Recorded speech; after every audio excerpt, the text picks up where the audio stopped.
Bonjour à tous et bienvenue dans cette nouvelle vidéo. Aujourd'hui on va parler un petit peu de tri, de ménage, de se débarrasser de certaines plantes, enfin se débarrasser, je les mets pas à la poubelle mais en tout cas de les donner, de les revendre. Parce que là ces derniers temps j'ai eu vraiment envie de faire un peu de tri, un peu de vide. Je sais pas si c'est l'arrivée du printemps qui provoque ça ou si c'est juste parce que je suis comme ça et que très régulièrement il faut que je fasse du tri dans ce que j'ai parce que sinon je me sens pas très bien et que j'ai l'impression qu'il y a trop de choses qui m'envahissent et que j'apprécie plus tant que ça. Il y a quelques années déjà j'avais regardé les documentaires sur Netflix de Marie Kondo et depuis ce moment-là c'est vrai que j'ai tendance assez facilement à appliquer ce principe de me demander pour n'importe quelle chose, que ce soit les plantes ou que ce soit les vêtements ou que ce soit les produits d'entretien, enfin bref ma vaisselle, la totale quoi, vous voyez l'idée, de me demander est-ce que cet objet ou cette plante m'apporte toujours autant de joie, et si c'est pas le cas, une fois que j'ai réalisé, que j'ai conscientisé que c'était plus le cas, il faut absolument que ça sorte de chez moi. Donc je suis tombée il y a quelques jours sur une vidéo d'une américaine ou d'une britannique, je crois qu'elle est britannique, qui faisait justement une vidéo en disant toutes les plantes qu'elle ne voulait plus chez elle et elle expliquait les raisons, et du coup ça m'a donné envie de faire du tri. Il y a aussi le fait qu'il y a certaines plantes qui sont arrivées chez moi récemment et notamment la Locasia Maharani, je vous l'avais dit, je ne savais pas où la mettre, donc du coup elle s'était retrouvée sur la table de mon salon un peu comme si je l'avais oubliée là et que j'avais oublié de la remettre à son emplacement. Donc je n'avais pas de solution en fait, je n'avais vraiment aucun endroit où je pouvais la mettre. La seule solution c'était d'enlever une plante pour pouvoir la mettre à son emplacement. Juste une petite précision avant de commencer, je sais qu'il y a des personnes qui vont vouloir essayer de sauver les plantes que je ne veux plus, mais ne perdez pas de temps à essayer de me donner des conseils. Genre, mes décisions sont irrévocables, voilà.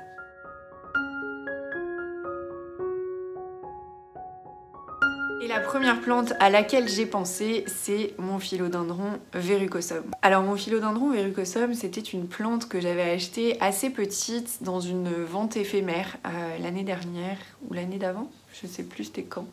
Donc elle était pas très grande mais elle avait beaucoup de pieds et donc je l'avais emmenée chez moi, tout s'était plutôt bien passé, elle s'était super bien développée, tous les pieds avaient bien grandi, j'avais bricolé des tuteurs, bref si vous me suivez vous savez déjà tout ça. Et puis là ça faisait quelques temps que c'était plus du tout une plante qui me rendait heureuse, qui me procurait de la joie quand je m'en occupais. Elle était là parce qu'elle était là et que j'avais l'habitude de la voir à cet emplacement, mais pour autant c'était plus la plante dont j'avais rêvé au moment où je l'avais achetée.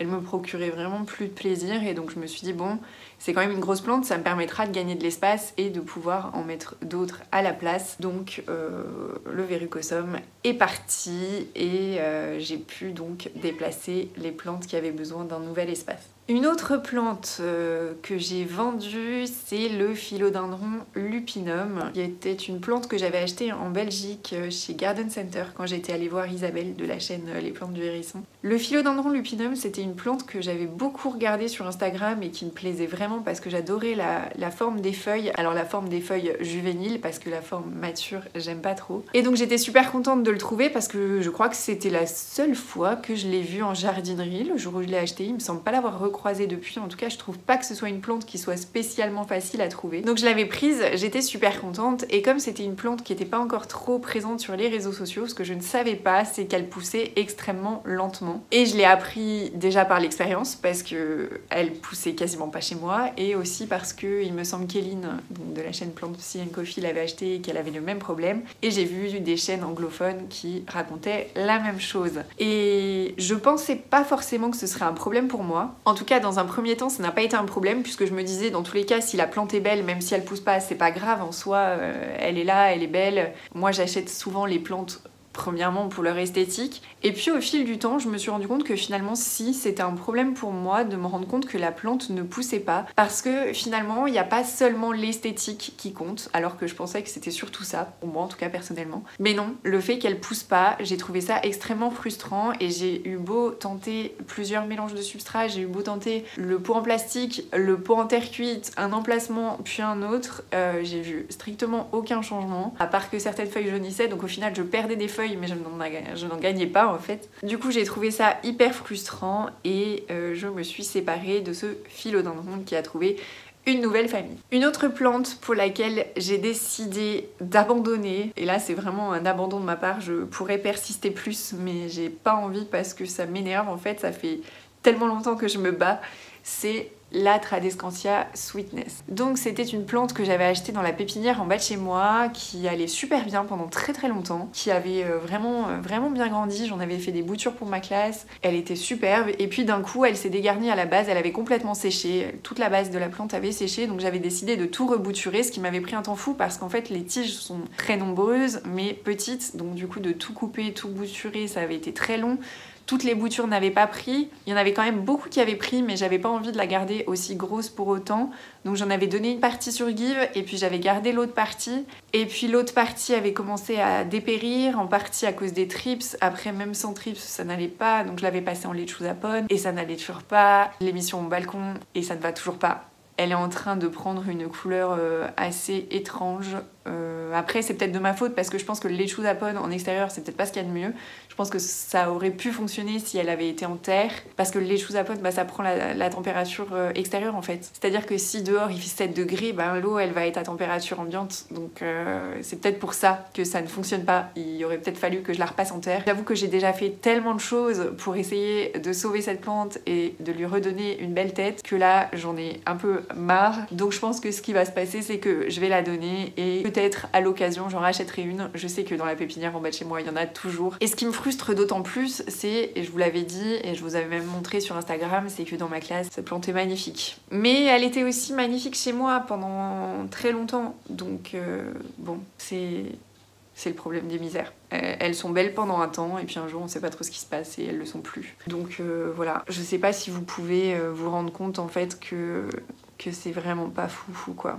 Ensuite, et ça c'est une décision que j'ai prise hier, donc ça date vraiment d'il y a très peu de temps. J'ai quelques personnes qui sont intéressées, mais pour l'instant elle est encore chez moi, donc c'est, et ça va vous surprendre à mon avis, c'est ma Calathea doti. C'est ma Calathea doti parce que, encore une fois, c'est une plante pour laquelle je me suis pas mal battue, et quoi que je fasse, ça ne va toujours pas. Donc parfois, il faut se faire une raison et se dire que cette plante n'est pas faite pour l'environnement de notre logement. En tout cas, je pense que c'est ça, parce que je l'ai eu une première fois en même temps que quand j'avais acheté la Crimson, qui elle va très bien et qui a jamais eu de soucis. Et elle avait pourri, les racines avaient pourri, et donc j'en avais acheté une deuxième que j'avais mis en lechuza pod en me disant que ça irait mieux, puisque pour toutes les autres Calathea, Maranta, pour qui j'ai fait ça, je l'ai passé en lechuza pod, c'est allé beaucoup mieux et j'ai plus du tout rencontré les problèmes que j'avais en terre. Et bien pour celle-ci, ça ne fonctionne pas. Ça a marché pendant un temps, en tout cas pendant un temps, elle avait gardé la tête qu'elle avait à l'origine. Et puis ces derniers temps, je vous avais déjà montré dans une vidéo où j'avais fait un update, elle a les feuilles qui s'enroulent et je ne sais pas quoi faire pour elle et je ne sais pas pourquoi elle fait ça, et j'en ai marre en fait. J'en ai marre de voir cette plante constamment dépérir, que ce soit la première et du coup là la deuxième. Il y a rien de plaisant en fait au fait d'avoir une plante où on essaye tout et quoi qu'il arrive, on finit par la voir devenir toute moche. Alors là, elle est pas encore moche, il y a que quelques feuilles qui vont pas très bien, donc c'est pour ça que j'ai encore de l'espoir pour elle et que je me dis qu'en la faisant aller dans une autre famille, peut-être que ça fonctionnera mieux ailleurs. Donc c'est pour ça que je me dis qu'il est temps, que c'est le moment, parce que si j'attends trop, elle va juste mourir à mon avis. Ça risque de prendre du temps, mais ça risque d'arriver. Donc voilà, Calathea doti va sûrement prochainement trouver une nouvelle maison. Et puis finalement, quand j'y ai réfléchi, je me suis dit que au niveau des couleurs, ce noir là, c'était peut-être pas la Calathea que je préférais. En tout cas, je préfère largement la Crimson, la Médaillon, etc.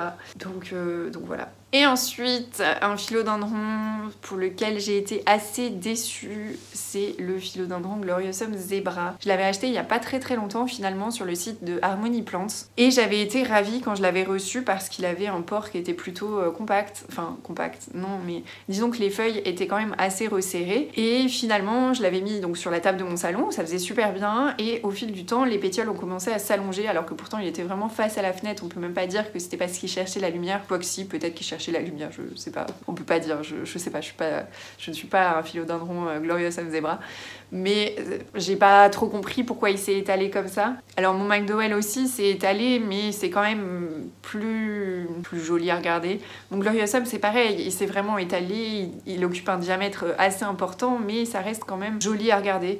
Alors que là, mon Gloriosum Zebra, je trouve que c'est pas beau la façon dont il s'est étalé, j'ai pas d'autres mots. En plus, il a pas fait de nouvelles feuilles depuis qu'il est chez moi, je sais pas pourquoi. Les feuilles qui sont sont là ne sont pas moches en soi. Franchement, la plante, je pense qu'elle est en bonne santé et je pense que si je lui laissais une chance, elle pourrait grandir, faire des nouvelles feuilles et qu'il faudrait juste que je sois plus patiente. Mais le problème pour moi, c'est vraiment le port de la plante parce que je n'ai pas d'endroit où je peux mettre une plante qui a que 4 feuilles et qui a un port aussi large. Si j'avais une grande maison, je pense que ce serait pas tellement un problème et que je l'aurais gardée, mais là, je vais vous montrer, quoi que vous savez peut-être. Je vais essayer de la faire entrer dans le cadre.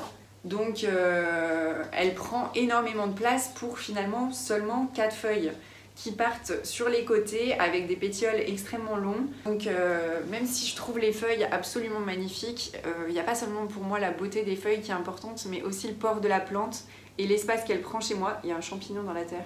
Donc je l'ai mise en vente, j'ai déjà 3 personnes qui sont intéressées, donc je pense qu'elle va partir dans la semaine. Et je suis contente parce que je me dis que ce sera sûrement quelqu'un qui l'appréciera mieux que moi, qui aura plus d'espace pour elle. Et en plus, bon, je dis qu'elle n'a pas fait de nouvelles feuilles, mais quand même là, comparé à ce qu'il y avait avant, il y a quand même une feuille qui est en train de se développer, même si c'est très lent. Donc j'espère qu'elle va trouver une famille plus aimante chez quelqu'un qui aura plus d'espace pour elle, parce qu'elle est quand même absolument magnifique. Il y avait un moment où j'hésitais, quand je l'avais commandé cette plante là, j'avais déjà donc le Gloriosum Verde que vous connaissez très certainement si vous me suivez, et ce Gloriosum Verde je le trouvais justement qui prenait pas mal de place et je m'étais dit que j'allais peut-être le revendre pour garder celle-ci à la place. Sauf que mon Gloriosum Verde il a quand même des pétioles beaucoup moins longs et du coup il prend quand même beaucoup moins de place que ça alors qu'il a beaucoup plus de feuilles. Je vais vous le chercher, ce sera plus simple pour vous montrer la différence. Voilà.